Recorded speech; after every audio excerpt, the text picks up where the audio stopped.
Terima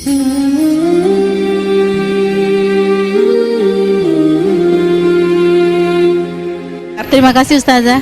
Assalamualaikum warahmatullahi wabarakatuh. Waalaikumsalam warahmatullahi wabarakatuh. Saya mau menanyakan, kebetulan baru kemarin tetangga saya cerita, anaknya laki-laki kelas 5 SD, belum terpapar pornografi, tapi ketika dia bermain bola bersama anak-anak laki lain, anak laki-laki itu biasanya kalau orang mereka memaki itu pakai kata-kata NGENTOT lu gitu.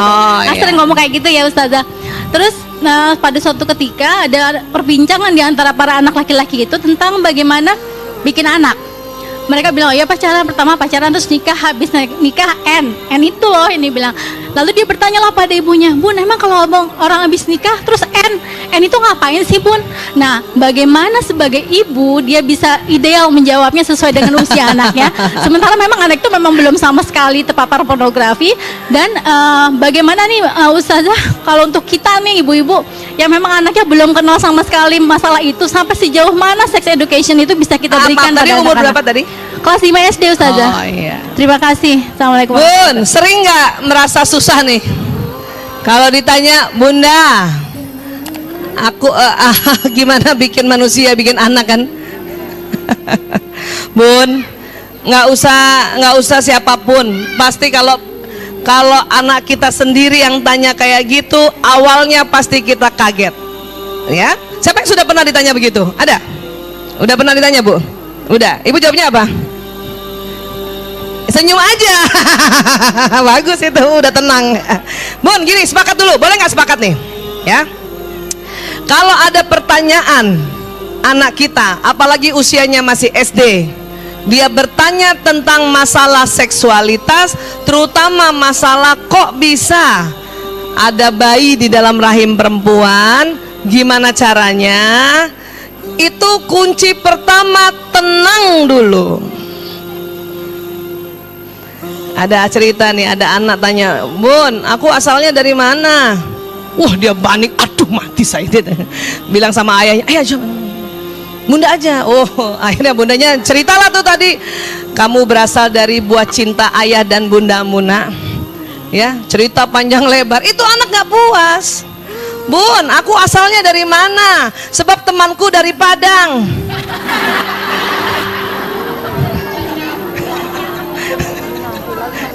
Ya, ibunya udah jelasin, udah susah panjang, ngejelasinnya pakai malu segala. Ternyata yang ditanya dia dari mana asalnya. Untuk itu, setelah tenang, sikap kedua, tanya dulu maksud kamu, supaya nggak terlalu melebar. Iya, maksud aku, teman aku dari Padang. Aku dari mana asalnya? Oh, kamu Bugis. Jadi dua dulu ya. Satu, tenang, caranya tarik nafas panjang, istighfar aja dalam hati, mohon petunjuk kan. Kedua, apa? Tanya maksud kamu, supaya nggak terlalu melebar ya. Terus kalau memang ditanya seperti ini, sampaikan saja, iya nak, suatu masa nanti, ada kalimat itu, satu masa nanti pada umurnya, kalimatnya gitu, nggak usah sebut di atas 20 tahun dan sebagainya, pada saatnya, ada pada umurnya ya, orang berjodoh, laki-laki perempuan, dan kemudian menikah ya. Harus ada masuk itu menikahnya itu. Setelah menikah ya, dengan resmi secara agama dan negara, kalimatnya ada yang kayak gitu juga tuh, lebih tegas juga. Atau ibu cuman bilang menikah saja, ya sudahlah, anak-anak mungkin mengerti ya. Nanti akan ada hubungan yang disebut, kalimatnya itu, hubungan yang disebut hubungan suami istri. Diam dulu, jangan panjang-panjangin dulu, sambil tarik nafas. Tunggu dia tanya ulang, tanya lagi apa enggak. Ada anak yang cukup, oh gitu, ya sudah. Ada anak yang lebih tanya, maksudnya apa? Nah baru setelah menikah nanti malamnya kah atau besoknya dan seterusnya, suami istri itu pasti tidur satu kamar dan satu tempat tidur. Mereka ya, karena sunnatullah ada yang disebut hubungan intim suami istri, mereka berpelukan dan akan masuk sperma ke dalam rahim seorang ibu. Kalimatnya itu dulu. Masih ilmiah nggak?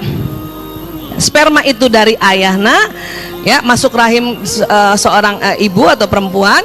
Di dalam rahim itu sudah menunggu ovum atau telur. Udah gitu aja dulu. Gitu dulu.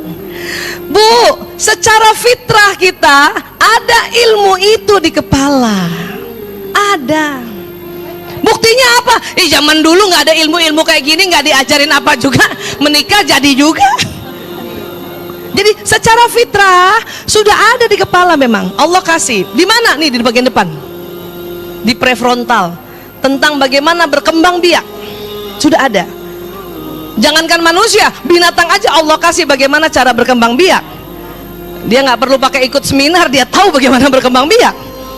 Ya, jadi secara fitrah udah ada. Maka ini kan hanya ingin mencerahkan saja secara sistematis atau kronologis. Kalimatnya potong-potong tadi.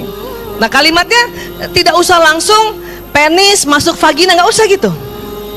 Ya, sperma ayah masuk ke rahim ibu, itu dulu. Itu dulu. Itu paham kok anak-anak. Tapi kalau dia tanya gimana caranya, berarti dia ngetes kita. Iya dong, apalagi ngomongnya gitu, gimana caranya? Itu berarti dia udah dengar-dengar dari luar tuh. Nah, kalau kayak gitu, ibu mulai geli kan perutnya kan? Udah mulai enak kan? Buang napas lagi, istighfar lagi. Gini nak, kalau perlu duduk. Makanya siapkan buku tentang tubuh manusia di rumah masing-masing. Ensiklopedia tentang tubuh manusia agar bisa dilihat gambar tadi. Atau searching. Nih loh, nih rahim. Ini ada saluran vagina. Kalimatnya gitu aja, ini saluran vagina. Tapi ngomongnya santai aja, nih vagina. Ini tempat menstruasinya perempuan. Ini juga tempatnya kalau nanti sperma masuk. Dan ini juga jalan lahirmu nak. Udah tenang aja. Anak kita kan lagi lihat buku itu kan, lihat gadget itu kan. Dia nggak lihat kita kan.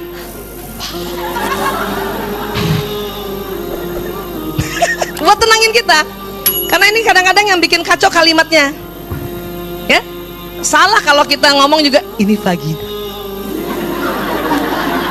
Gitu aja udah salah. Ibunya malu-malu, ini vagina. Ini katakan ini jalan menstruasi. Pada saat kan dia tahu dong perempuan menstruasi kan, jalan menstruasi. Ya, ini sinilah nanti jalan masuknya sperma. Tunggu dulu. Gimana masuknya bun? Dari penis. Makanya penis di luar kan. Nah nanti penis seorang suami masuknya ke sini. Kalimatnya gitu aja santai. Nanti akan keluar sperma dan dia masuk ke atas.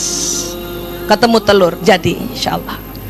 Nah, jadi yang dibutuhkan tuh ketenangan waktu jelasin. Ya. Bahasa yang bagus nak, bukan yang diajarin temanmu yang tadi N.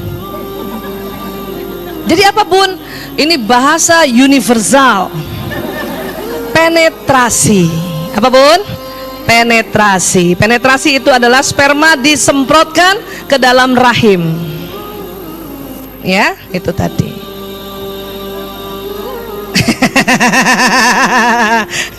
Langsung mukanya. Oh. Makanya siap-siap buku aja bun. Siap-siap buku nih. Jadi apa tadi kuncinya? Kalau ngikutin kata-kata ntar lupa. Kuncinya aja satu. Kalau anak-anak ceritanya begini. Nah, dua. Tanya balik dulu. Ntar ibu cerita macam-macam, gak taunya dia bukan itu lagi. Ya. Baru tiga. Pelan-pelan ngomongnya. Nggak usah dibabat habis. Kayak seminar begini nggak usah. Tanya lagi. Keempat, pakai alat bantu. Karena dengan alat bantu gambar tadi inilah dia menandakan kita bercerita secara ilmiah. Sebagaimana kita bercerita tentang fungsi paru-paru. Ya kan? Paru-paru dua nak. Kalau kamu bernafas lewat hidung, oksigen masuk, keluar karbon dioksida. Itu kan ngomongnya enak kan? Sebagaimana menceritakan fungsi pencernaan. Cuman tadi saya sudah bilang, daerah reproduksi itu memang banyak saraf. Kita ngomong paru-paru nggak ketawa, nggak geli. Ngomong jantung nggak apa-apa. Ngomong pencernaan nggak apa-apa. Ngomong genital mulai geli. Karena memang di situ banyak persarafan. ya. Jadi kayak gitu aja tuh intinya. Sudah punya buku-buku ensiklopedia? Kalau nggak searching, ya. Kita tutup dulu. Nanti kalau teman-teman ada yang mau tanya, saya memang sedang tidak sholat, monggo kita bikin grup di sini ya. Karena ini juga kalau ada yang harus agak cermat juga kalau ya, apalagi ibu-ibu yang berharap untuk cerita sama anaknya ya. Saya tutup dulu. Ibu-ibuku sayang, ya, Bu Vera sayang, terima kasih banyak dan maaf lahir batin, apalagi bicara soal tadi ya. Maksudnya betul-betul ingin menekankan bahwa memang ini adalah organ yang luar biasa, ya. Terima kasih, wabillahi taufiq wal hidayah. Assalamualaikum warahmatullahi wabarakatuh.